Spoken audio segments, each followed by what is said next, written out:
We begin with the desperation in the Middle East that's seen no break from the brutal fighting and loss of life that has defined the Israel-Hamas conflict. Israeli Prime Minister Benjamin Netanyahu visiting Israeli soldiers in Gaza mere hours after devastating strikes that Palestinian health officials say claimed hundreds of lives, including at least 70 people at a refugee camp.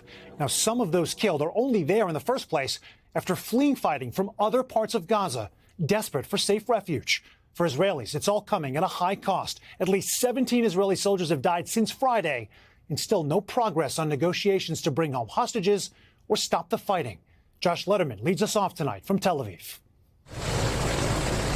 Under pressure to wrap up the war, a defiant Prime Minister Netanyahu tonight saying not a chance, slipping into Gaza for a secret wartime visit. Telling Israeli troops there, we don't stop. This war continues to the end. The visit came just hours after one of the deadliest strikes in the war. The Hamas-run Palestinian Health Ministry says 250 people were killed over 24 hours, including at least 70 in a strike on a central Gaza refugee camp, and potentially many more. This man, Ibrahim, says his wife and 4 children were among them, still buried under rubble. The world watches us as we die and are slaughtered, he says. Israel's military says it's reviewing the incident.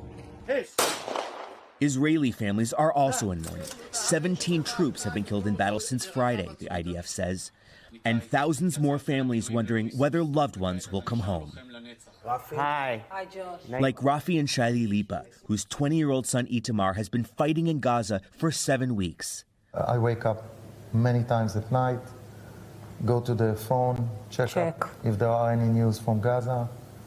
This is our reality. Even the doorbell ring, we jump.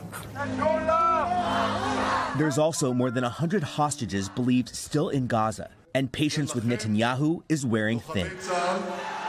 The prime minister heckled during a speech in Israeli parliament tonight by hostage families, who held up a sign in Hebrew reading, "What if it was your daughter?"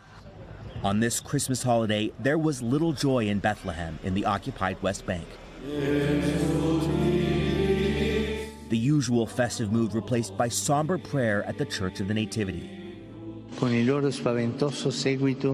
Pope Francis, in his Christmas Day message at the Vatican, lamented the appalling harvest of innocent lives and pleaded for it to end.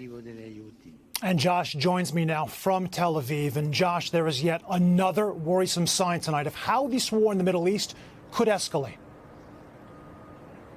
Yes, Sam. Iran's President Raisi is vowing retribution against Israel after Iranian media reported an Israeli airstrike killed a well-known Revolutionary Guard leader in Syria. Israel isn't commenting. Thanks for watching. Stay updated about breaking news and top stories on the NBC News app or follow us on social media.